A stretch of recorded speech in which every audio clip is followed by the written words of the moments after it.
And people sometimes ask me how I got into psych. I'd like to say, well, it's kind of found me. I always was interested in geriatrics, and I was a nursing home administrator for years. That's what I had my bachelor's in, health service administration. So when I think back now, I tell people geriatrics is under the umbrella of psychiatry. And most facilities have a geri-psych unit specifically for geriatric patients. So that's kind of how I got into psych.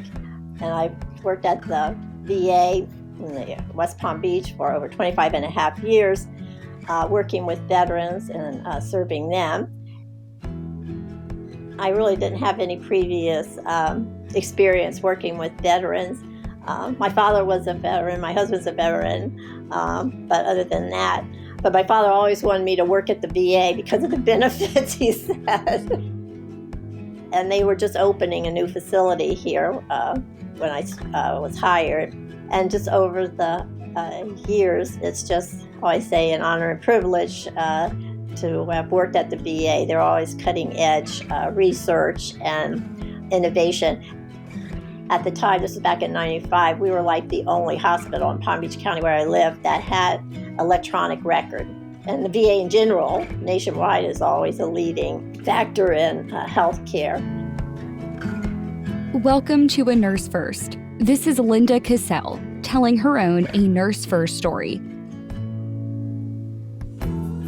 One of my favorite sayings at the VA, it takes the strength and courage of a veteran to ask for help.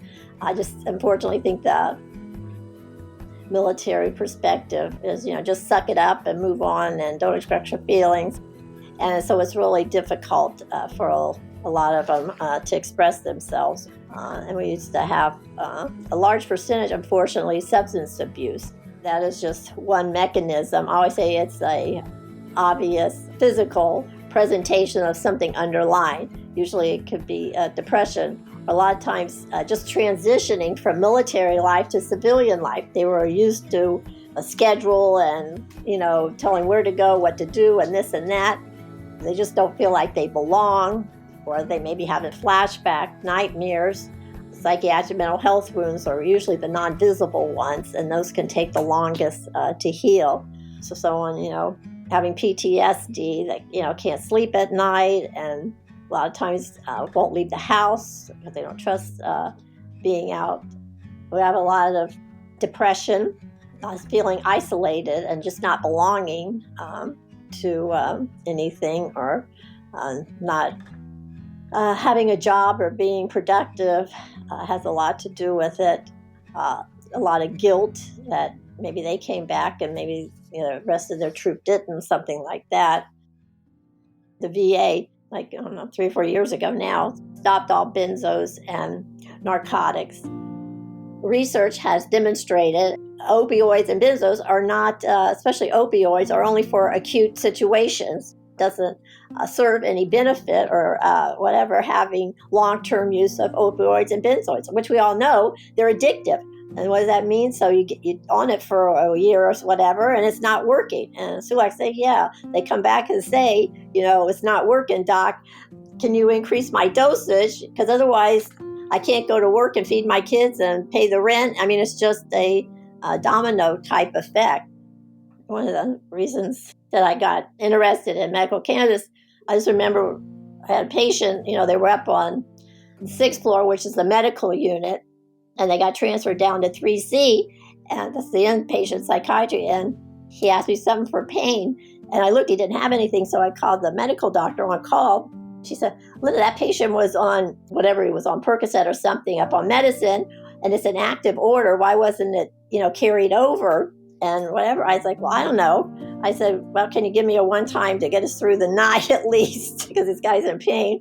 And so she did. Well, come to find out, when I hung up, the clerk informed me that if a patient is transferred to psychiatry, that all their benzos and narcs are discontinued automatically. And I'm like, they can't do that. That's discrimination and inhumane, if nothing else.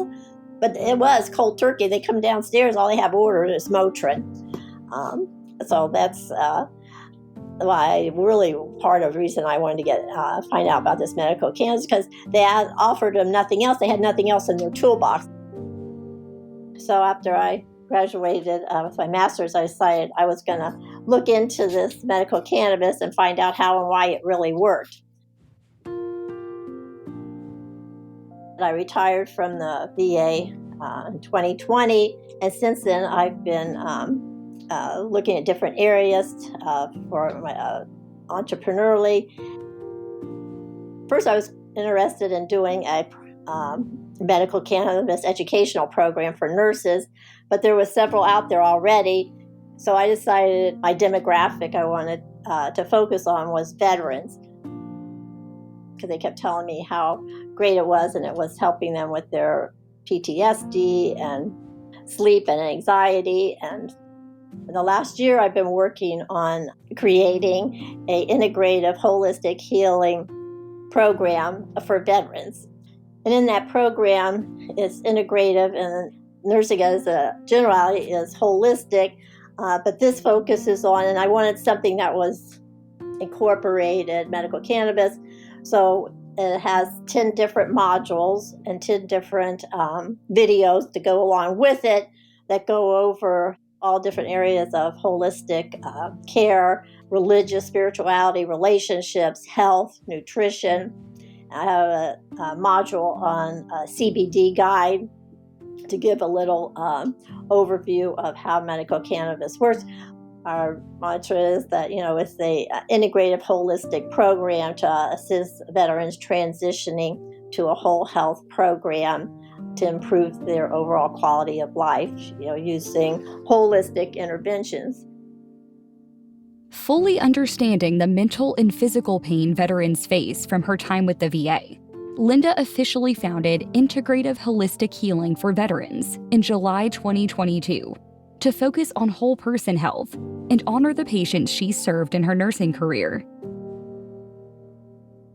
I almost feel like obligated to present this program to veterans and offer them some type of alternative.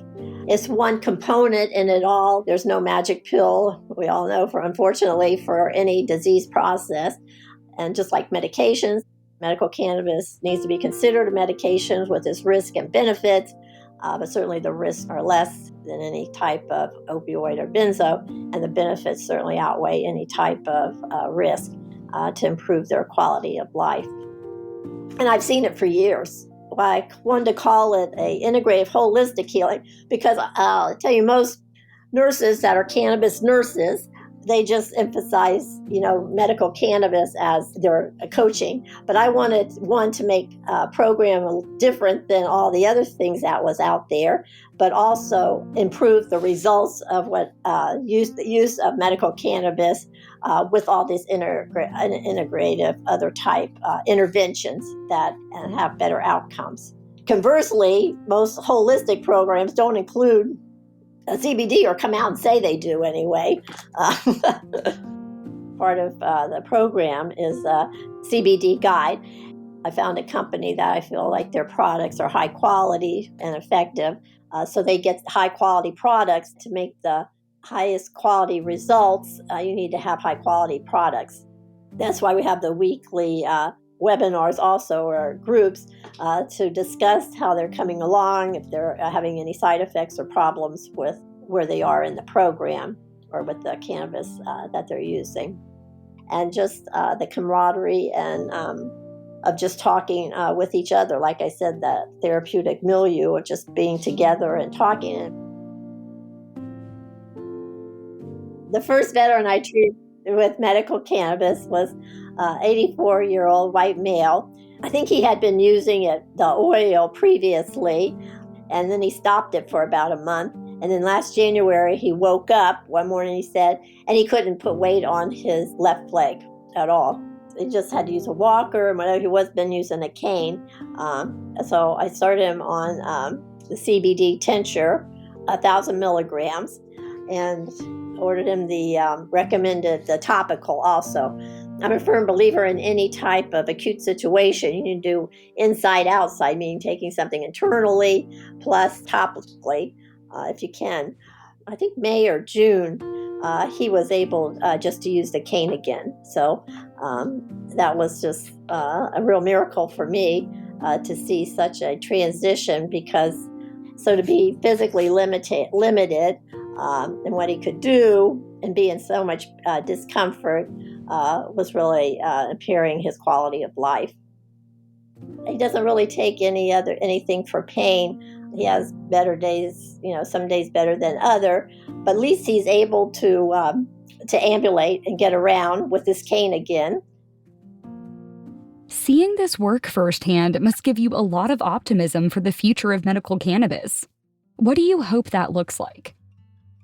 Unfortunately, there's just still a stigma associated with medical cannabis, and I used to tell students that it's going to revolutionize healthcare 3 or 4 years ago, and now I'm at the point it is changing and revolutionizing healthcare in many different ways, and it's just really exciting to be part of it. And hopefully when it gets legalized and out of Schedule 1, there'll be more grants available to do more research. There's been a lot, but it's hasn't been as controlled or as widespread. It's a slow process, but I'm praying maybe this year. I just get irritated and upset that it's just had such a negative connotation for so many years. I think we're all just missing out on the health benefits that it provides, just as a natural source plant. Tell people my ultimate dream would be for a veteran to go to his primary care and maybe a nurse practitioner of integrative medicine or something that could do evaluation and make recommendations for medical cannabis, and order that in the computer upstairs in primary care, and then be able for the patient to go downstairs at the pharmacy at the VA and pick up their medical cannabis from the VA. Because like I said, it can get very expensive to buy it online or at the dispensary. Insurance doesn't cover it. And, that's a major issue too to be considered.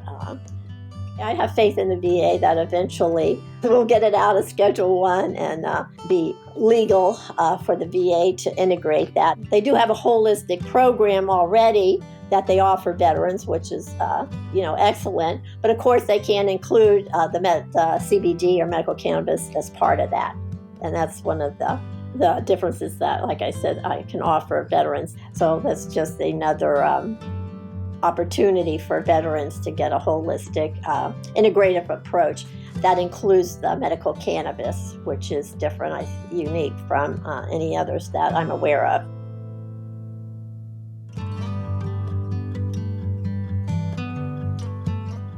Thank you for listening to A Nurse First from Sigma.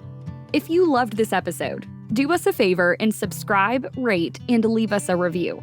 It is very much appreciated. For more information about A Nurse First and Sigma, visit sigmanursing.org. Until next time.